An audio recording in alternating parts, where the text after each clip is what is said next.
Good afternoon students. இன்னைக்கு நம்ம பார்க்க போகிற டாபிக் பார்த்திங்கன்னா ஹீட் ட்ரான்ஸ்ஃபர். நேற்று கொஞ்சம் ஒர்க் இருந்ததுனால என்னால் கிளாஸ் போட முடியலப்பா. ஸோ இன்றைக்கி கொஞ்சம் எல்லாத்தையும் சேர்த்தே நான் போடுறேன். டைம் இருக்கும்போது நீங்கள் பாருங்கள், சரிங்களா? ஓகே. ஸோ இன்றைக்கி பார்க்க போகிற டாபிக் பார்த்திங்கன்னா ஹீட் ட்ரான்ஸ்ஃபர். ஸோ ஹீட் அப்படிங்கிறது ஒரு எனர்ஜி. இது என்ன பண்ணும் அப்படின்னா ஒரு பாடியிலேருந்து இன்னொரு பாடிக்கு ட்ரான்ஸ்ஃபர் ஆகும் due to the temperature difference. So இதை 3 மோட்ஸ் ஆஃப் ஹீட் ட்ரான்ஸ்ஃபர் நம்ம பண்ண முடியும். கண்டக்ஷன், கன்வெக்ஷன் அண்ட் ரேடியேஷன் அப்படின்னு சொல்லிட்டு.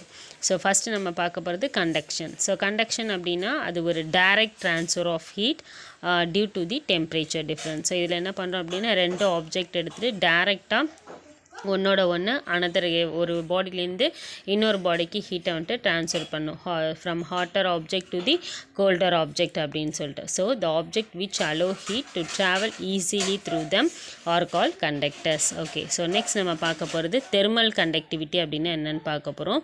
It is the ability to conduct heat. So ஹீட்டை கண்டக்ட் பண்ணக்கூடிய எபிலிட்டி உள்ள எல்லாமே வந்துட்டு என்ன சொல்கிறோம் அப்படின்னா thermal conductive, ability to conduct heat அப்படிங்கிறது.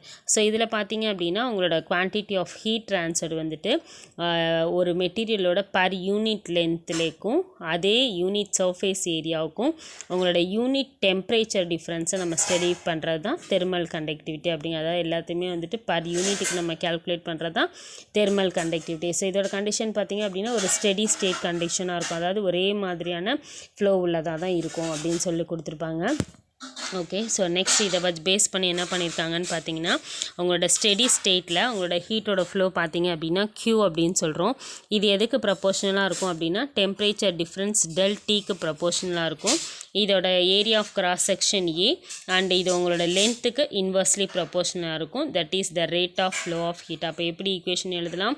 Q/T is equal to KA del T/L. So K அப்படிங்கிறது coefficient of thermal conductivity. So இந்த தெர்மல் கண்டக்டிவிட்டியோட யூனிட் பார்த்தீங்க அப்படின்னா joule, S⁻−1 M⁻−1 K⁻−1. Okay. Next topic பார்த்தீங்க அப்படின்னா அதிலே இன்னொரு பாயிண்ட் என்ன சொல்லியிருப்பாங்கன்னா தெர்மல் கண்டக்டிவிட்டி அப்படிங்கிறது நம்ம எடுத்துக்கிற மெட்டீரியலோட நேச்சரை பொறுத்து தான் இருக்குது. எக்ஸாம்பிளுக்கு silver, aluminium have high thermal இதெல்லாம் நம்ம பாத்திரத்தை வந்துட்டு அடுப்பில் வச்சோம் அப்படின்னா ஈஸியாக என்ன பண்ணிடும், உடனே ஹீட் பண்ணிடும். ஸோ அதனால தான் இது நம்ம குக்கிங் வெசல்ஸ்லாம் இந்த மாதிரி பாத்திரத்தை நம்ம யூஸ் பண்ணுறோம். ஓகே. அடுத்து பார்த்திங்கன்னா கன்வெக்ஷன் அப்படின்னா என்னன்னு கொடுத்துருப்பாங்க. ஸோ கன்வெக்ஷன் அப்படிங்கிறது வந்துட்டு ஒரு ப்ராசஸ் ஆஃப் ஹீட் ட்ரான்ஸ்ஃபர். இது என்ன பண்ணும் அப்படின்னா அது வந்துட்டு அந்த ஃப்ளூயிட்குள்ளே இருக்கிற மாலிகுல்ஸோட மூமெண்ட்டை சொல்கிறது தான் கன்வெக்ஷன். இதில் எது நம்ம பார்க்கலாம் அப்படின்னா லிக்விட்ஸ் அண்ட் சாலிட்ஸில் பார்க்கலாம். கன்வெக்ஷனை பொறுத்த வரைக்கும் மாலிகுல்ஸ் வந்துட்டு ஒரு பிளேஸ்க்கு ஒரு பிளேஸ்லேருந்து இன்னொரு பிளேஸ்க்கு ஃப்ரீயாக மூவ் ஆகும். It happens naturally or force. ஒன்று நம்ம கொடுக்குற எக்ஸ்டர்னல் ஃபோர்ஸ்னால நடக்கலாம், இல்லை அப்படின்னா நேச்சராகவே நடக்கலாம். அடுத்த பார்த்தீங்க அப்படின்னா boiling point of water. So இந்த பாய்லிங் பாயிண்ட் ஆஃப் வாட்டர் அப்படிங்கிறது வந்துட்டு ஒரு கன்வெக்ஷனை பொறுத்த வரைக்கும் ஒரு நல்ல எக்ஸாம்பிள். ஸோ ஏன் அப்படி சொல்கிறோம் அப்படின்னா ஒரு பாட் வந்துட்டு ஹீட்டை ரிசீவ் பண்ணுது அப்படின்னா அந்த ஹீட் வந்துட்டு என்ன பண்ணும் அப்படின்னா வாட்டரை எக்ஸ்பேண்ட் பண்ணி அந்த வாட்டரோட டென்சிட்டியை வந்துட்டு பாட்டம் லெவலில் டிக்ரீஸ் பண்ணும். அப்படி டென்சிட்டி டிக்ரீஸ் ஆகும்போது அதோட டாப்பில் இருக்க அந்த மாலிகுல்ஸ் வந்துட்டு என்ன பண்ணும் அப்படின்னா மேலே ரைஸ் ஆகி வெளியில் வரும். So at the same time அதோட மாலிகுல் வந்துட்டு கம்மியான ஹீட்டை receive less heat and become denser. So come to the bottom of the heat. அப்போ கீழே வரும்போது என்ன பண்ணுது, கம்மியான ஹீட் எடுத்துக்கிட்டு வெளியில் வருது. ஸோ இந்த ப்ராசஸ் வந்துட்டு கண்டினியூஸாக நடக்கும்.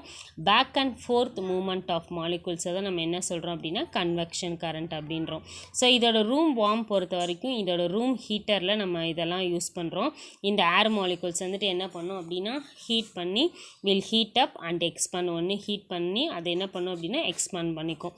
அப்படி எக்ஸ்பேண்ட் பண்ணுற மூலயமா அதில் இருக்கிற ஏர் மாலிகுல்ஸோட டென்சிட்டி வந்துட்டு டிக்ரீஸ் ஆகும். அது ஹையர் டென்சிட்டியை ரீச் பண்ணிருச்சு அப்படின்னா அது கோல்ட் ஏராக மாறிடும். ஸோ இந்த சர்க்குலேஷன் ஆஃப் ஏர் மாலிகுல்ஸை தான் நம்ம என்ன சொல்கிறோம் அப்படின்னா கன்வெக்ஷன் கரண்ட் அப்படின்னு சொல்கிறோம். ஸோ அதுக்கு முன்னாடி பக்கம் ஒரு பேஜில் பாருங்கள், டூ யூ நோ அப்படின்னு சொல்லிட்டு ஒரு பாக்ஸ் கொடுத்துருப்பாங்க. என்ன சொல்லியிருப்பாங்கன்னு பார்த்தீங்கன்னா, during the day sunrise warm up the land more quickly then sea water. So sea வாட்டரை விட சன்ரைஸ் படுற எல்லா இடத்துலையுமே வந்துட்டு அதிகமாக லேண்டில் வந்துட்டு என்ன பண்ணிடும் அப்படின்னா ஹீட்டை வந்துட்டு அப்சர்வ் பண்ணிடும். இது என்ன reason? It is because land has less specific heat capacity then water. So வாட்டரை விட லேண்ட் வந்துட்டு எப்படி இருக்கும்? கம்மியான ஸ்பெசிஃபிக் ஹீட் கெப்பாசிட்டி உள்ளதாக இருக்கும். ஸோ இதோட ஏர் வந்துட்டு என்ன பண்ணும் அப்படின்னா above the land becomes less dense and riser. So லேண்டை பொறுத்த வரைக்கும் அது கம்மியான டென்சிட்டி உள்ளதாக இருக்கும். அதே சமயம் மாலிகுல்ஸ் வந்துட்டு ஈஸியாக பிரேக்கப் ஆகிடும். அதே சமயம் கூலர் ஆப்ஜெக்டில் பார்த்தீங்க அப்படின்னா sea flows to land and it is called the sea breeze. அதை நம்ம என்ன சொல்கிறோம் அப்படின்னா சீ ப்ரீஸ் அப்படின்னு சொல்கிறோம்.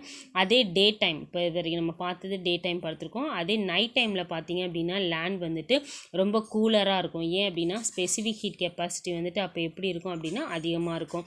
ஸோ அப்போ இதில் இருக்கிற ஏர் மாலிகுல்ஸ் வந்துட்டு என்ன பண்ணும் அப்படின்னா லேண்டை பொறுத்த வரைக்கும் ஏர் மாலிகுல்ஸ் எல்லாமே ரீப்ளேஸ் ஆகி சீ மாதிரி கூல் ஆகிடும். So it is called the land breeze. So வெயிலில் இருக்கும்போது சீ ப்ரீ, அதை நம்ம என்னன்னு சொல்கிறோம் அப்படின்னா சீ ப்ரீஸ்ன்னு சொல்கிறோம்.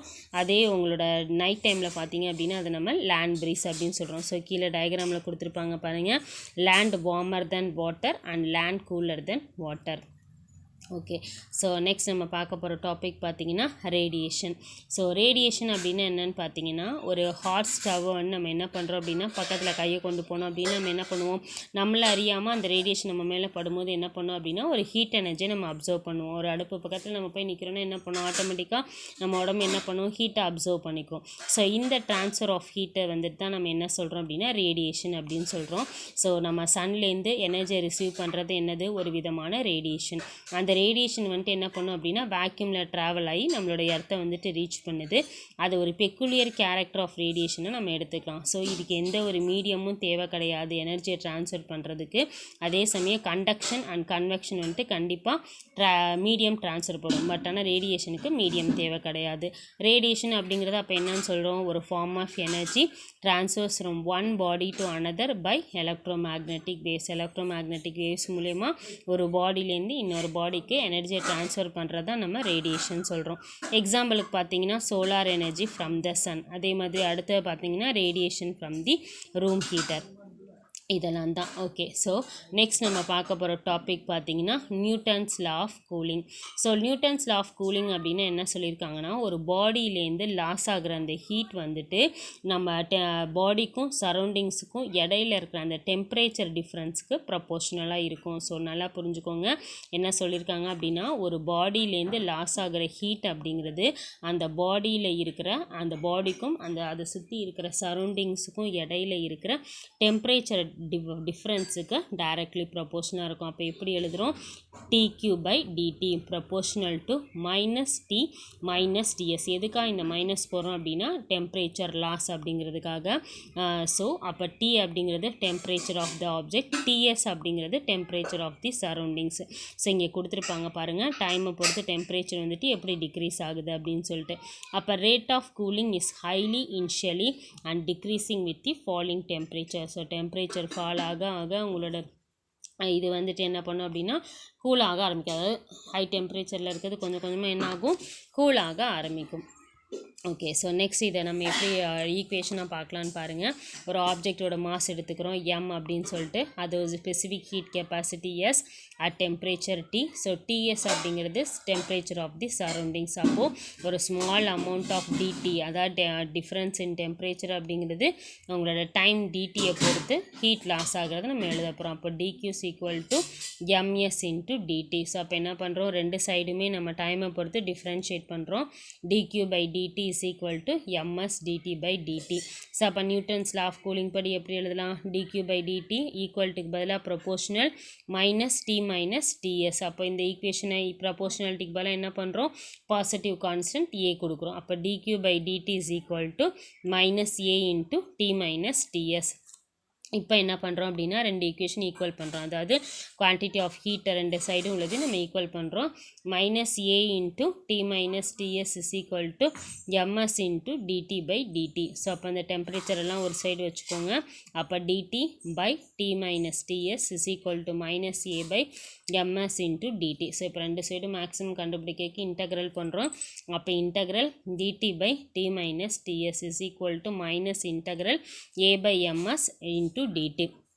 ஸோ அடுத்து பார்த்தீங்கன்னா இன்டெக்ரல் டேர்ம் ஒரே டேர்மால் நம்ம பண்ணும்போது என்ன வரும் அப்படின்னா லாக் ஆஃப் அப்படிங்கிறனால IN that is anti log of T minus DS is equal to minus A by ms T plus m one. So B one அப்படிங்கிறது கான்ஸ்டன்ட் ஆஃப் இன்டகிரேஷன், டி அப்படிங்கிறத நம்ம எதுக்கு ஈக்குவல் பண்ணுறோம் TS plus B two e power minus A by MS into T. அதாவது இங்கே இருக்கிற டினாமினேட்டரில் இருக்க எம்எஸ் மெயின் அப்போ ஈக்குவல்ட்டுக்கு அங்கிட்டு வரும்போது இ பவரில் வரும்.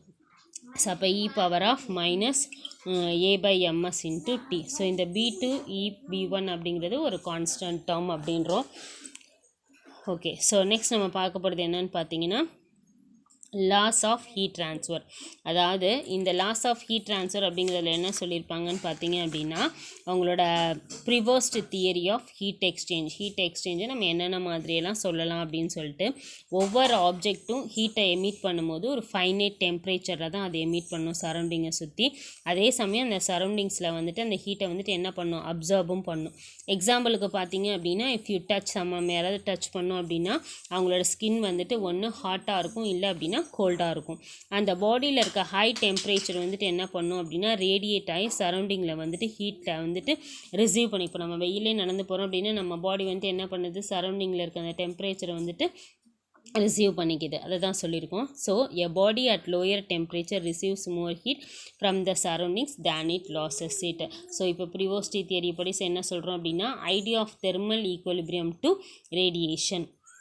ஸோ அப்போ என்ன சொல்லியிருக்காரு எல்லா பாடிஸுமே எனர்ஜியை ரேடியேட் பண்ணுறது ஹாட் பாடிஸ்லேருந்து கூலர் பாடிஸ். அப்போ ஒரு பாயிண்ட்லேருந்து பார்த்தீங்க அப்படின்னா அனதர் பாயிண்ட்டு ஹீட்டை வந்துட்டு என்ன பண்ணும் அப்படின்னா எக்ஸ்சேஞ்ச் பண்ணும். ஸோ அந்த பாடிஸை தான் நம்ம என்ன சொல்கிறோம் அப்படின்னா thermal equilibrium. So absolute temperature zero டெம்பரேச்சரை பொறுத்த வரைக்கும் பார்த்தீங்க அப்படின்னா அது அதாவது அதோட ரேடியேஷன் எமிட் பண்ணுறதை ஸ்டாப் பண்ணிருச்சு அப்படின்னாலும் அதோட சரௌண்டிங்கை சுற்றி தெர்மல் ரேடியேஷன் ட்ரான்ஸ்ஃபர் ஆகிட்டு இருக்கும் அப்படிங்கிறத நம்ம இங்கே சொல்ல போகிறது.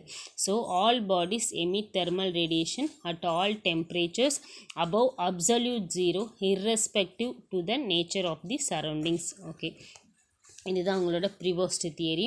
ஸோ நெக்ஸ்ட்டு பார்த்தீங்க அப்படின்னா அவங்களோட ஸ்டீஃபன் போல்ட்ஸ்மேன் லா. ஸோ இவங்க என்ன சொல்லியிருப்பாங்கன்னு பார்த்தீங்க அப்படின்னா ஒரு பிளாக் பாடி எடுத்துக்குவோம், அதில் பர் யூனிட் ஏரியாவுக்கு பர் செகண்டுக்கு நீங்கள் ஹீட் ரேடியேட் பண்ணுறது 4th power of the absolute டெம்பரேச்சருக்கு ஈக்குவலாக இருக்கும். ஸோ அப்போ E proportional to T power 4. இந்த ப்ரப்போர்ஷனாலிட்டிக்கு ஒரு டேர்ம் கொடுக்குறோம் சிக்மா. அப்போ E is equal to sigma into T power 4. ஸோ சிக்மா அப்படிங்கிறது ஸ்டீஃபன் கான்ஸ்டன்ட், இதோட value 5.67 into 10 power -8 weber m power -2 k power -4. So அடுத்து பார்த்திங்கன்னா வெயின்ஸ் டிஸ்பிளேஸ்மெண்ட்லாம். ஸோ இதில் பார்த்திங்க அப்படின்னா யூனிவர்ஸில் இருக்க எல்லா ஆப்ஜெக்ட்டுமே ரேடியேஷனை எமிட் பண்ணும். பட் ஆனால் ஒவ்வொரு ரேடியேஷனும் ஒவ்வொரு பர்டிகுலர் டெம்பரேச்சரை ரீச் பண்ணும். ஸோ வேறு வேறு டெம்பரேச்சரில் வேறு வேறு வேவ் லென்த்தில் அது என்ன பண்ணும் அப்படின்னா எமிட் பண்ணும். ஸோ அப்போ ஒவ்வொரு பிளாக் பாடியோட ரேடியேஷன் மேக்ஸிமம் இன்டென்சிட்டி எமிட் பண்ணுறது பிளாக் பாடிக்கு இன்வர்ஸ்லி ப்ரொபோஷனலாக இருக்கும். ஸோ அப்போ lambda M proportional to 1/t. அப்போ lambda M is equal to என்ன பண்ணுறோம் b/t. b அப்படிங்கிறது வெயின்ஸோட கான்ஸ்டன்ட். ஸோ இவரோட வேல்யூ பார்த்தீங்கன்னா 2.898 இன்ட்டு 10 பவர் -3 mk. ஸோ பாடியோட டெம்பரேச்சர் இன்க்ரீஸ் ஆக அதோட வேவ் லென்த் வந்துட்டு மேக்ஸிமம் ரீச் பண்ணும். ஸோ அப்போ அதோட லோயர் வேவ் லென்த் வந்துட்டு எலக்ட்ரோ மேக்னெட்டிக் ஸ்பெக்ட்ரத்தில் நம்ம பார்க்கலாம். ஸோ இது நெக்ஸ்ட் இயர் பார்த்தீங்க அப்படின்னா வேவ் லென்த்தை பற்றின தனியாக ஒரு சாப்டர் இருக்கும். ஸோ அப்போ இன்னும் ப்ரீஃபாக வரும். ஓகே, ஸோ அடுத்தது என்ன சொல்லியிருக்காங்கன்னா வெயின்ஸ்லாம் அண்ட் விஷன். ஸோ நம்மளோட நார்மல் ஐயை பொறுத்த வரைக்கும் 400 நானோமீட்டர்லேருந்து 700 நானோமீட்டர் வரைக்கும் தான் நமக்கு விசிபிளாக தெரியும். ஸோ சன்னோட பிளாக் பாடி பார்த்தீங்க அப்படின்னா 0 கெல்வின்லேருந்து அவங்களோட மேக்ஸிமம் எவ்வளோன்னு பார்த்தீங்கன்னா சர்ஃபேஸ் டெம்பரேச்சர் 5700 கெல்வின். ஸோ அப்போ லாம்டா எம் அப்படிங்கிறது b/t. ஸோ சப்ஸ்டியூட் பண்ணிங்கன்னா என்ன கிடைக்கிது 508 nm அப்படின்னு சொல்லிட்டு. ஸோ கீழே அந்த விசிபிள் ரேடியேஷனோடதுலாம் கொடுத்துருப்பாங்க. ஸோ பாருங்கள், எதுவும் புரியலன்னா கேளுங்கப்பா. தேங்க்யூ. மீதி நம்ம நெக்ஸ்ட் கிளாஸில் பார்க்கலாம். தேங்க்யூ.